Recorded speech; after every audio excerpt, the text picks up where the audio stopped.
Welcome everyone at the Frontline Focus podcast, where we share stories and experiences from experts and leaders about how to improve the employee experience for frontline workers. And today, René Herremans is my guest.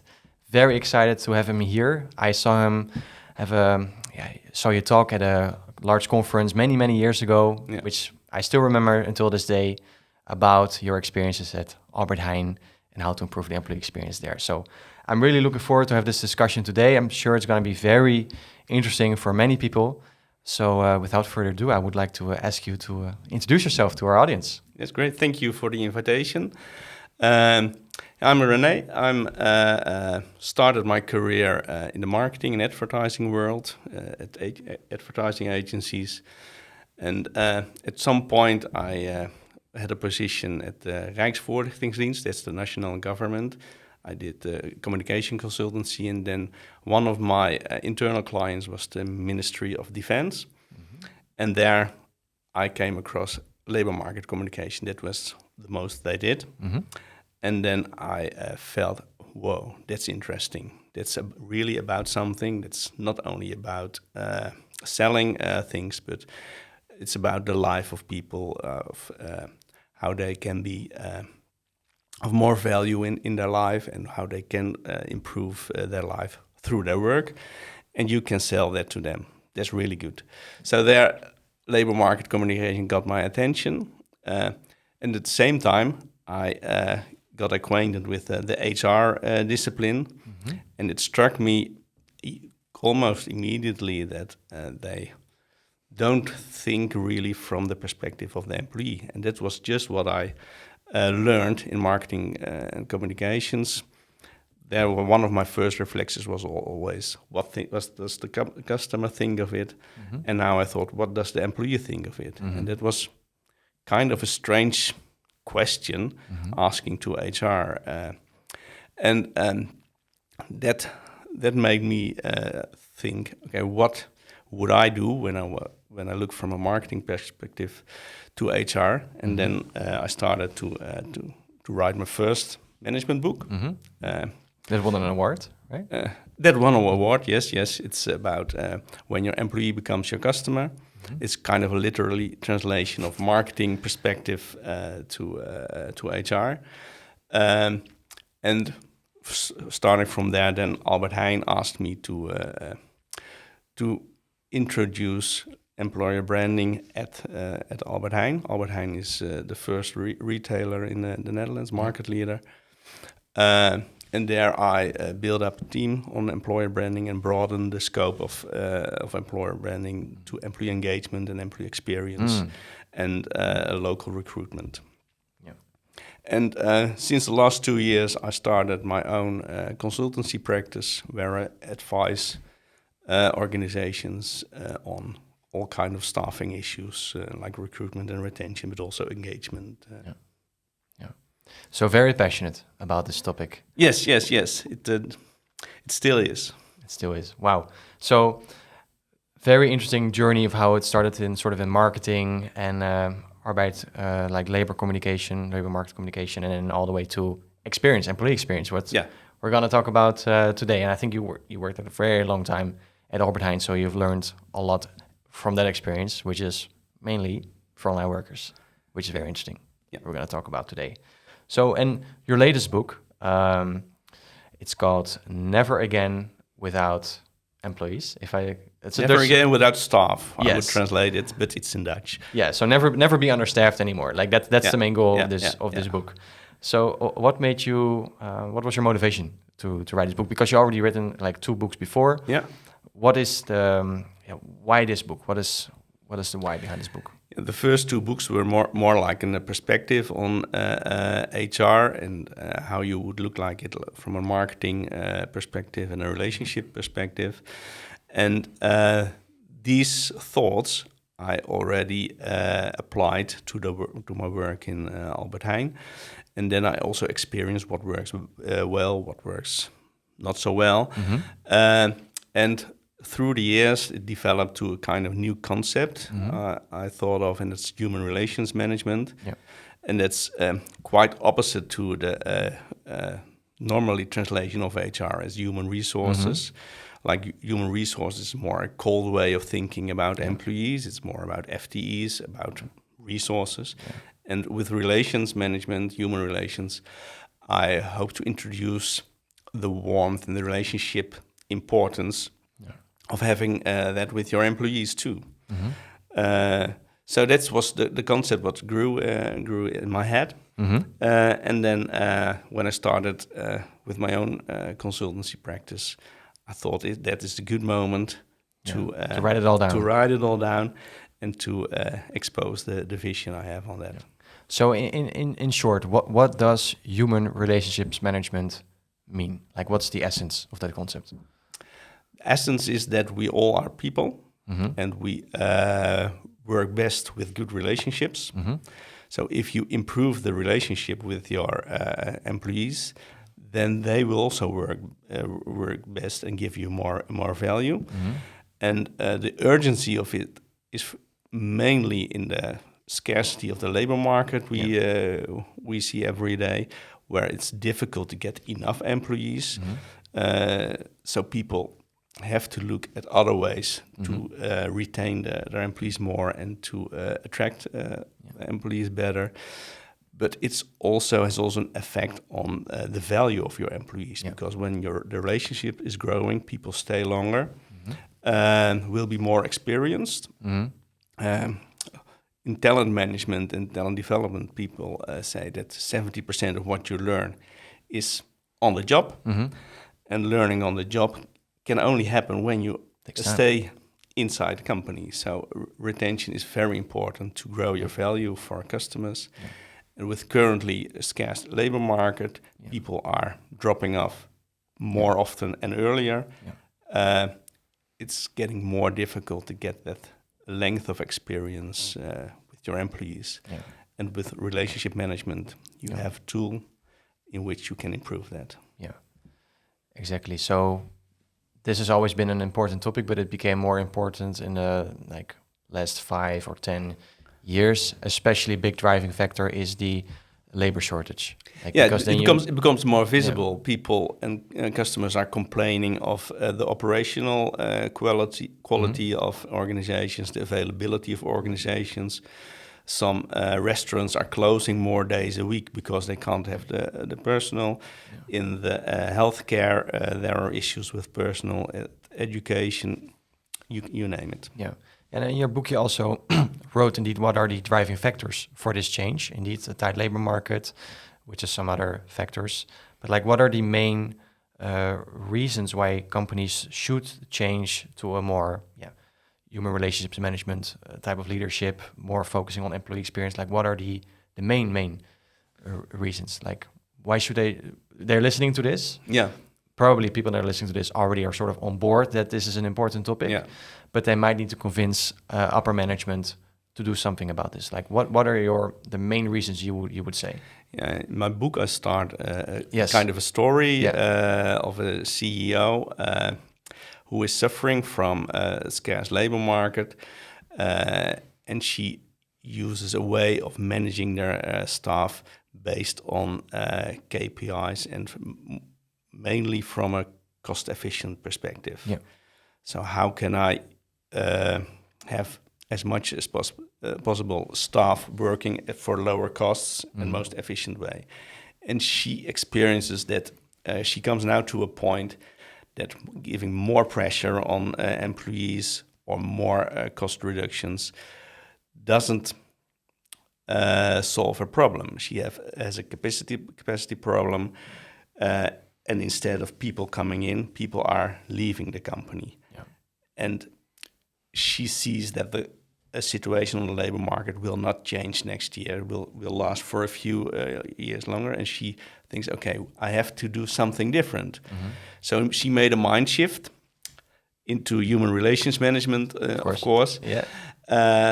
And then she started investing in relations, and then she sees that people are becoming more engaged, becoming more productive because they are more engaged and motivated to it, and they stay longer, and then she can build up the experience, and then she can build up the capacity to And then people are becoming more enthusiastic of working for her company and becoming ambassadors. So is also attractive.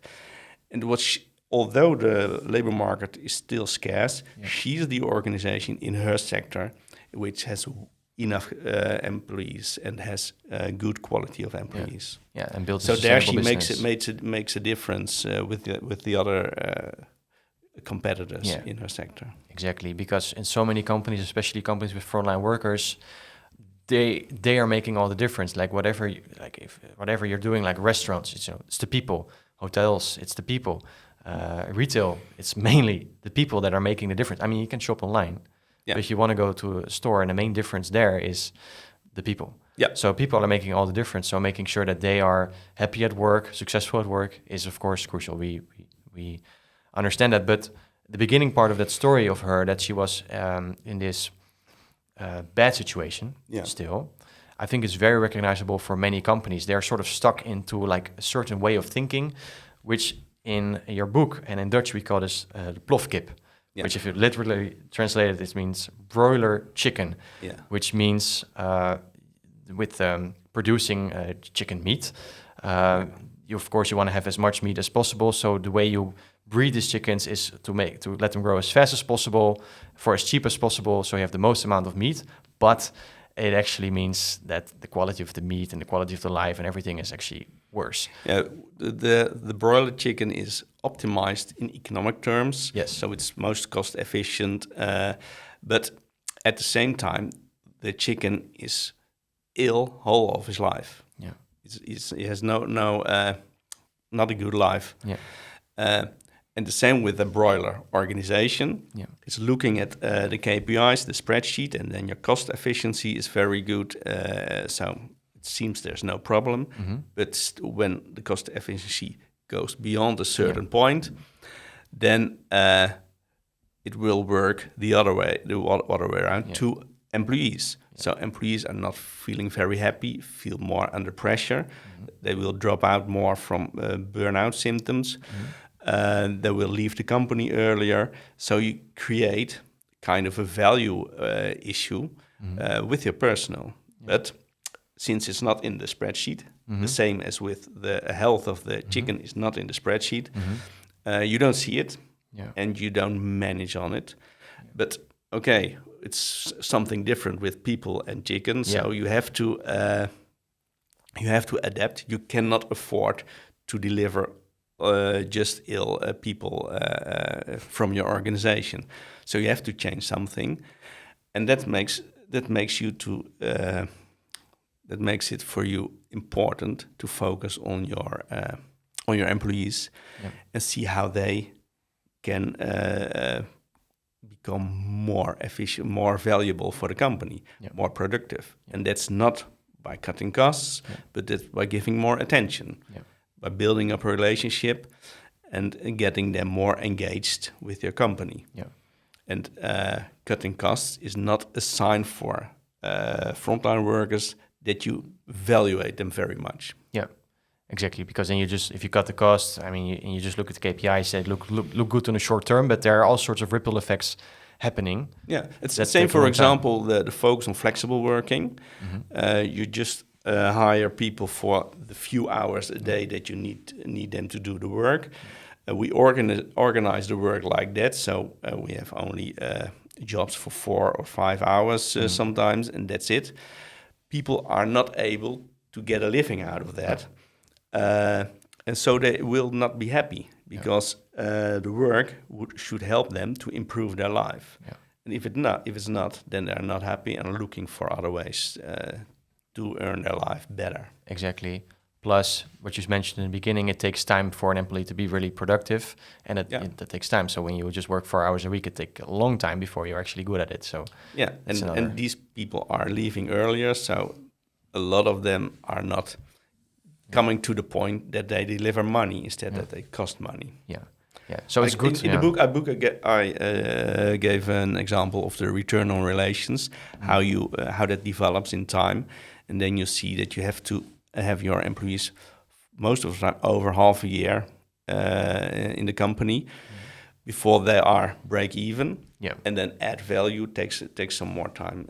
depends, of course, to the kind of work, but in general, you can say it like that. Yeah, because I think especially in frontline or companies with frontline workers, there's usually a very high employee turnover. I mean, 60% a year or 70% a year is nothing surprising. It's pretty normal. Yeah. But indeed, it takes a long time, or at least like half a year indeed before it's break even with all the recruitment costs and everything. I did a calculation on the delivery persons, and for a company, not Albert Heijn, and there we saw that a little investment in the relationships with employees, like 50 cents an hour, made them improve in retention, and so in capacity. The reduction of replacement costs was less than was more than the costs of the investment, and it also got them more revenue. You can calculate also in the spreadsheet if you find a way to calculate the value of employees and the value of experience of the employees. And then you have a more balanced way of looking at your employees. Yeah, indeed, balanced way, because what you mentioned, like I like that thing about if you just look at, it's important to look at KPIs, it's important to look at the spreadsheet, but there's like a point where like you start getting diminishing returns. If you only look everything as KPIs, then you lose the balance, and indeed you start missing all these things about especially when the KPIs are focusing on one side of the balance and forgetting the value side of the balance. So indeed, some companies it's probably hopeless because the entire culture, the entire management, maybe they have some very aggressive private equity firm behind it that is like just looking only at the KPIs. Then it's very hard to change. It's hard to change, but still it's good to think that way, because you have to add value somewhere. Otherwise, your company has no reason to exist. So you have to think in values the one way or the other. It's when you are in a spreadsheet-dominated culture, then it's more difficult. But then, on the other hand, maybe it's more easy when you can calculate the value, because then you have also the figures which can show the business case of maybe increasing costs at first, but getting more in return later on. So maybe when they are really that rational, it's easy. It's even simpler. But still, I think you also wrote in the book that it does have to come from like a good place. If you want to change, if you want to be a better leader for the people, if you really want to value them more, it should also come sort of from a good place. Because if it's just like ROI driven, employees will feel it. It feels a little bit fake, like, oh, you're just doing this so you can get more out of it, right? There should be some genuine interest in people. But maybe that's good for everyone. Yes, and usually that's what we also see. Like they do want to, but they also need to have the metrics to, it's an investment. To back it up. They're like, okay, we're gonna do this. We know this is right. We feel it's right. And if you have a business case, using the word investment is already a change. That if you not only say it's cost of employees, but it's an investment. People are investment in future value.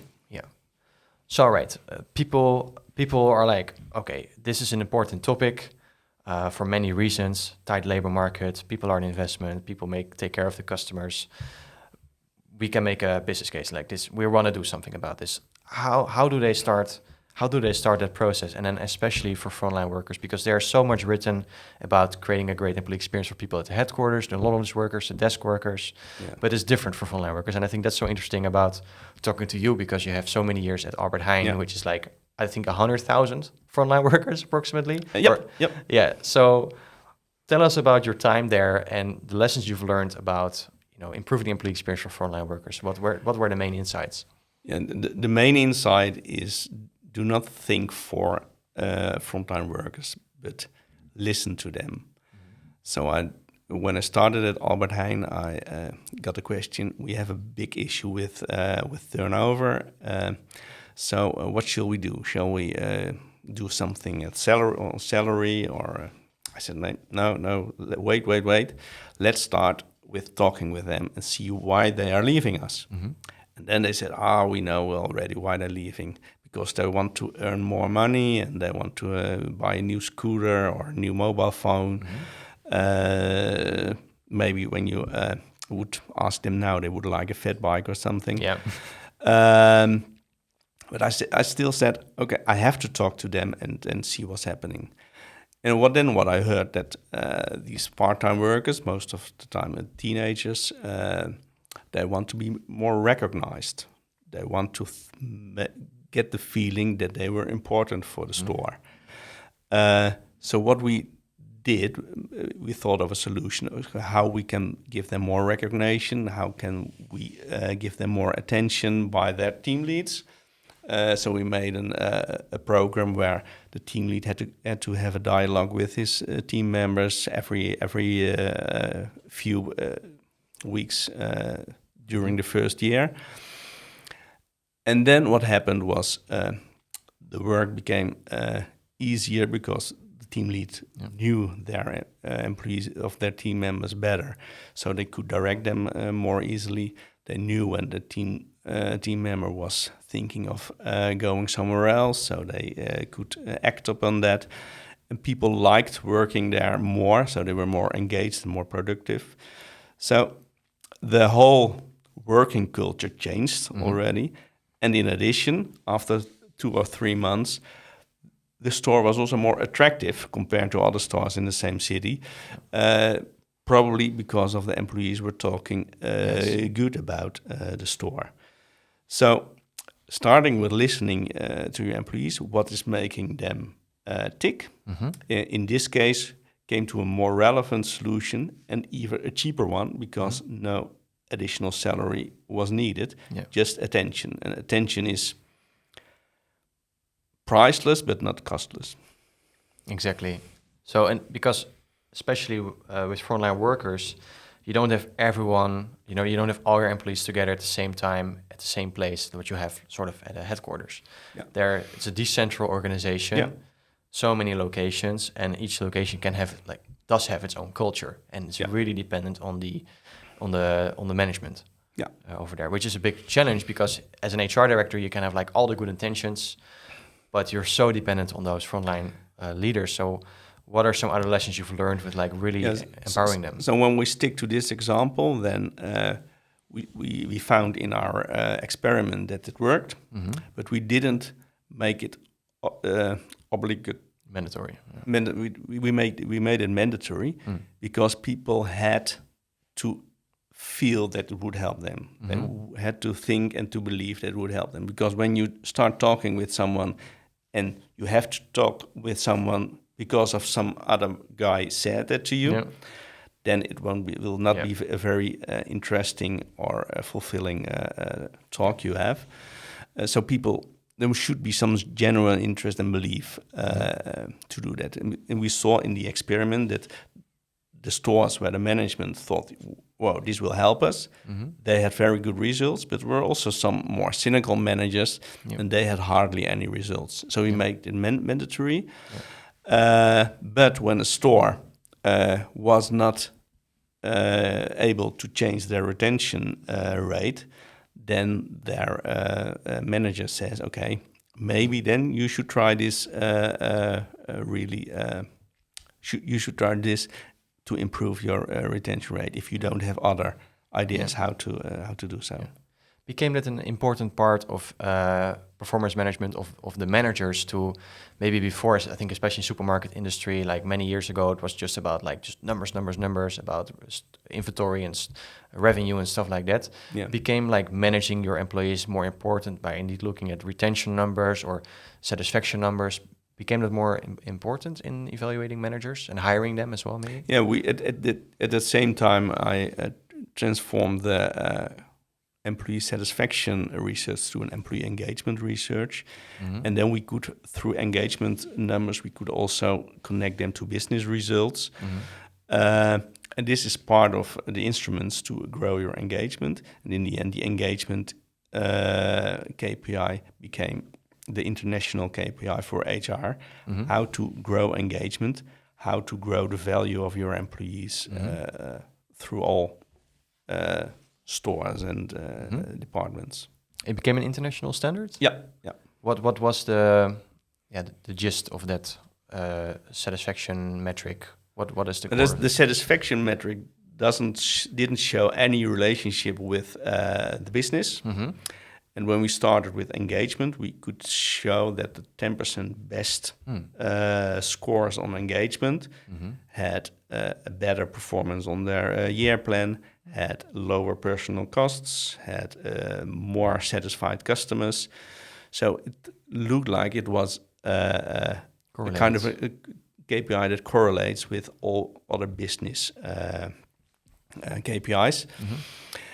And I think that's one of the biggest values of it, that HR was, through this KPI, connected with the business. And then you could also talk about more value.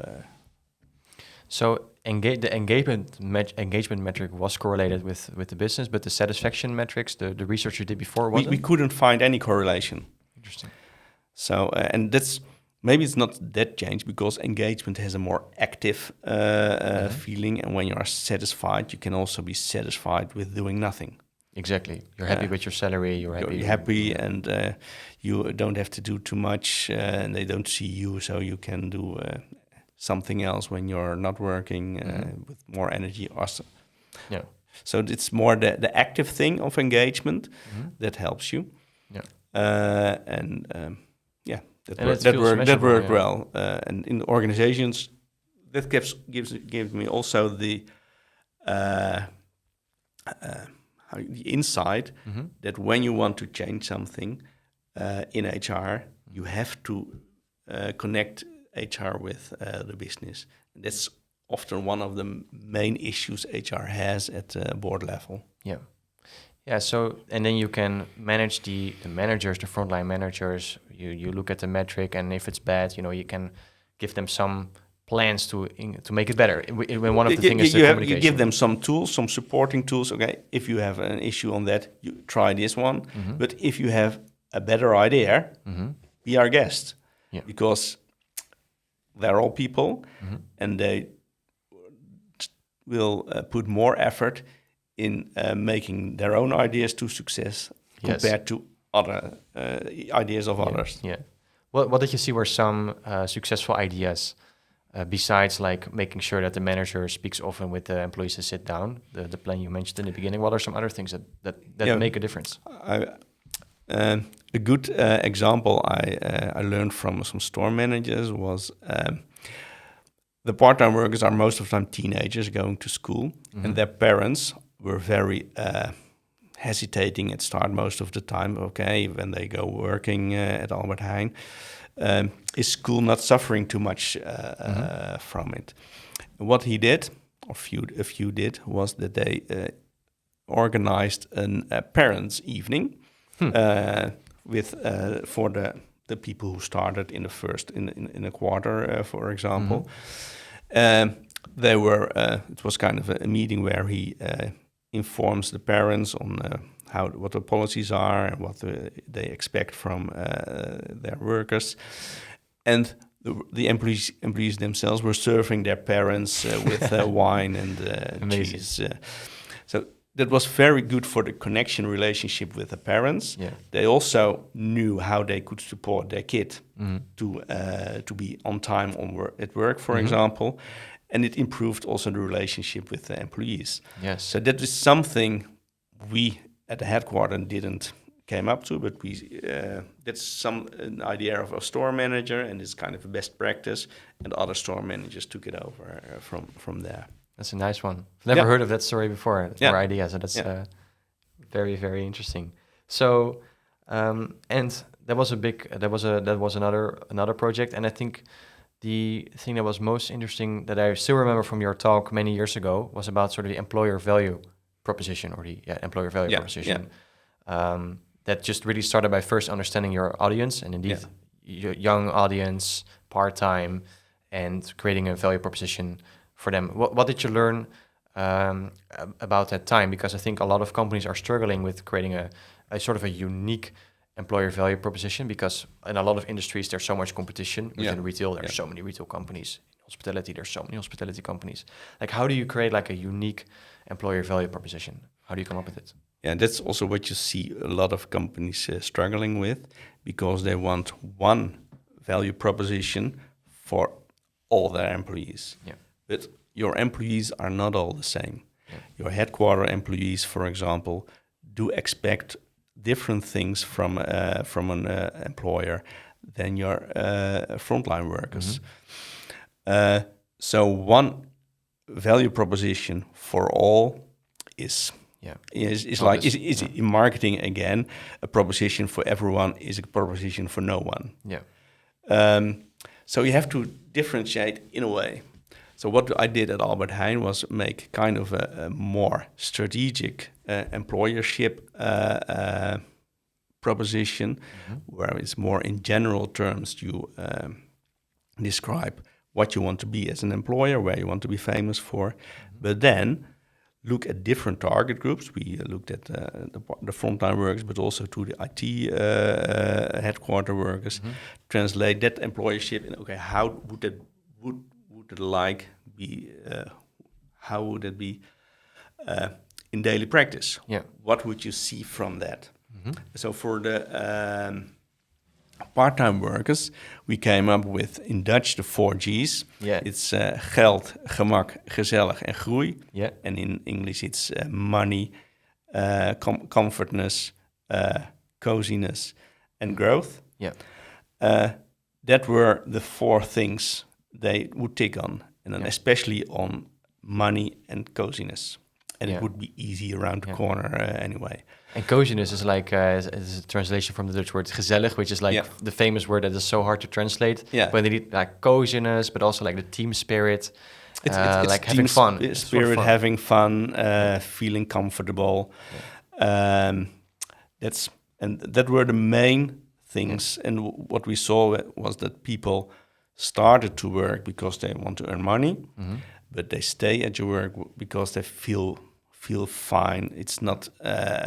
It's convenient, and for this, for the frontline workers, growth was less important, but it was important in another way, because they think the frontline work was getting bored quite fast.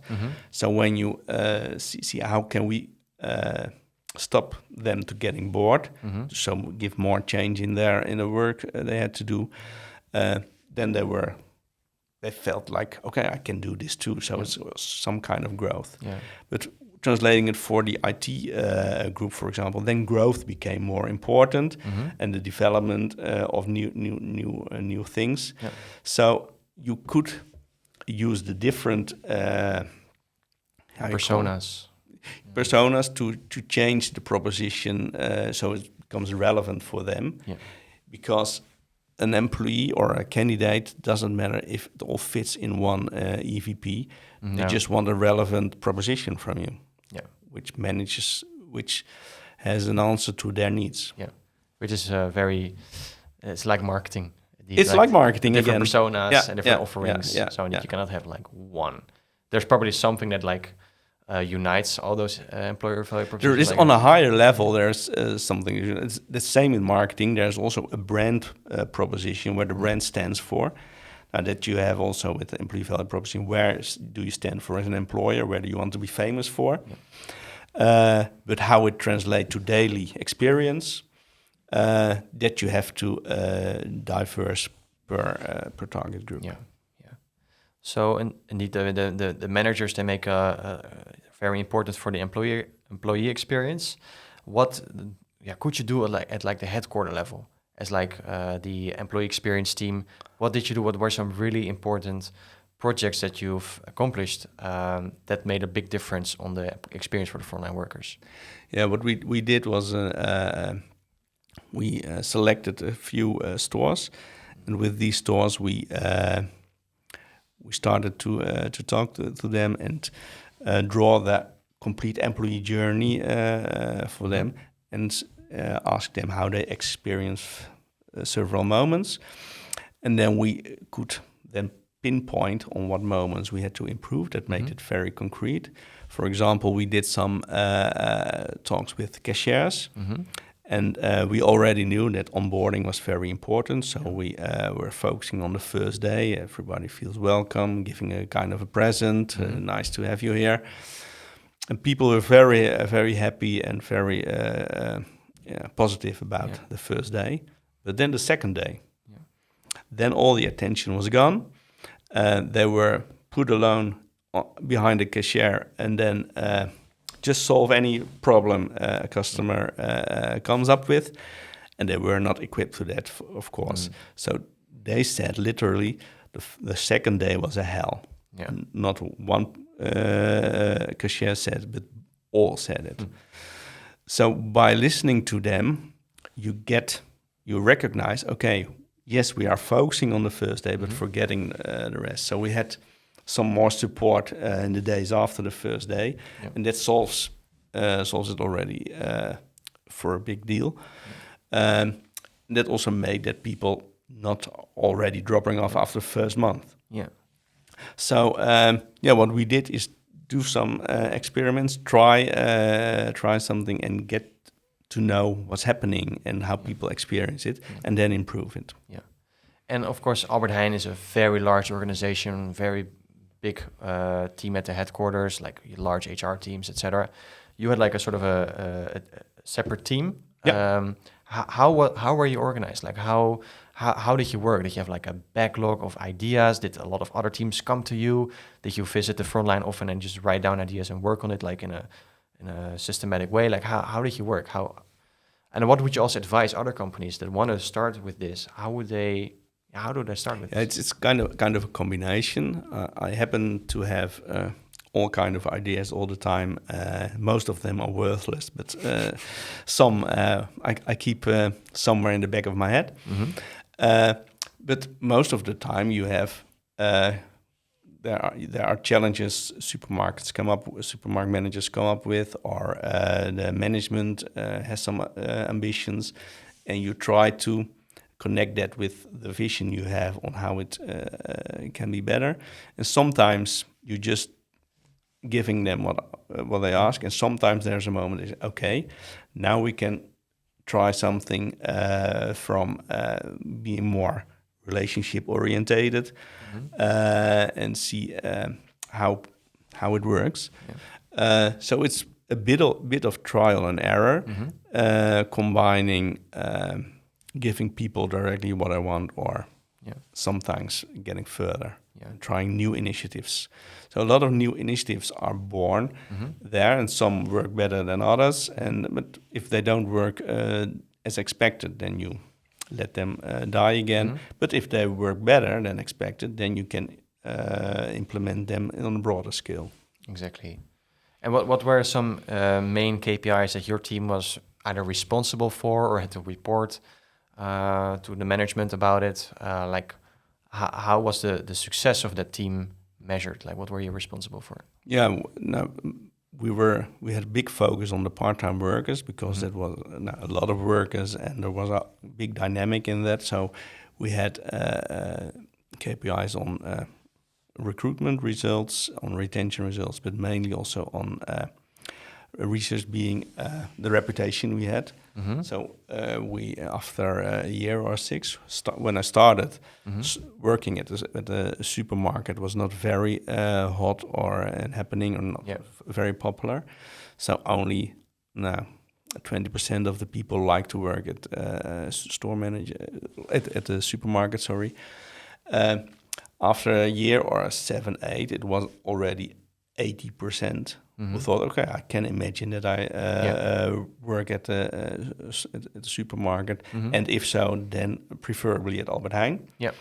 So that's kind of a measure of the reputation, and from there we were also the favorite part-time employer of the Netherlands for years now. Yeah. Yeah, from my perspective, of course, not that long ago, I was also having this frontline jobs, and many people I know from my school period as well. And indeed, Albert Heijn was always, pretty high on the list. It had some nice image, and I think you also invested a lot in like some nice videos and advertisements, or what it is like to be an Albert Heijn employee. Like there were some like almost Hollywood level recruitment videos, and you couldn't tell since coziness was very important, or having a good time, and they have had good times, but you're not. It's not very logical that you promote to the outside world that people could have fun and partying after working. So you can't do that as Albert Heijn yourself. But what we introduced was a social media platform already in the times of Hives. We started. Wow. And then we went to Facebook, to Instagram and TikTok and so on, following our target group. But the strength of that was that they could share their videos and photos and show to others how fun it can be working at the Albert Heijn store. So we made the ambassadorship more visible for more people of our employees. Exactly. Wow. I think we have to, looking at the time, we have to start wrapping up. Looking at my notes, I think it was a great conversation about initially, like, why should you change, having the right intention to, like, how to really improve the employee experience. But also, like, looking at, we can say here, like, these are the 10 steps to improve your employee experience with some concrete ideas, but it's mainly about, like, going to the front line, talking to those people and understanding what are the unique things for your company. In that case, it was like a lot of people on the front line, part-time young people. Yes, the process will be most of the time the same. Start talking with the people who are your target group. But the solutions will then be different because they will come up with different things. And one of the things you should remember most of the time is not just looking at the balance of cost and value, but also of the reciprocity of the relationship. Yes. Because what you don't invest in people, you won't get back from them. So you can't ask people to be motivated or to be enthusiastic. You have to invest in their experience, for example, so they can become enthusiastic and become motivated and become more engaged. And that's what you have to keep in mind all the time. If you don't give what you would expect yourself, then they won't give it back.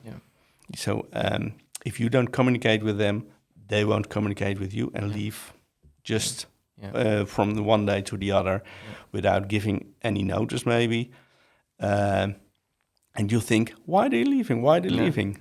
That's because you didn't know what's happening with the employee. I don't think we even mentioned that word so far, but it was like a very important word in your book indeed, reciprocity. It's just like in any human relationship. It can be like a husband and wife with your children, but especially also employer and employee. And it also gives you sort of like some comfort or some faith that, okay, if you're going to give more to your employees, it's going to come back. It's going to come back. You can do that in KPIs and everything, and yes, you will find a way, and yes, it will prove it. But what you see now often is that management asks more engagement from the employees, but not giving anything. Why should they do that? Why should they be more engaged? And you have to give them a why. Exactly. Or an incentive. Well, I think that's a great note to wrap up this conversation. I want to thank you for your time. I'm sure people at home would find it very interesting and very helpful. And I would also encourage them to connect with you on LinkedIn to continue the conversation. And yes, please. Yes, everyone, thank you for your time, and stay tuned for the next interview. Thank you for the invitation. Thank you. Have a great day.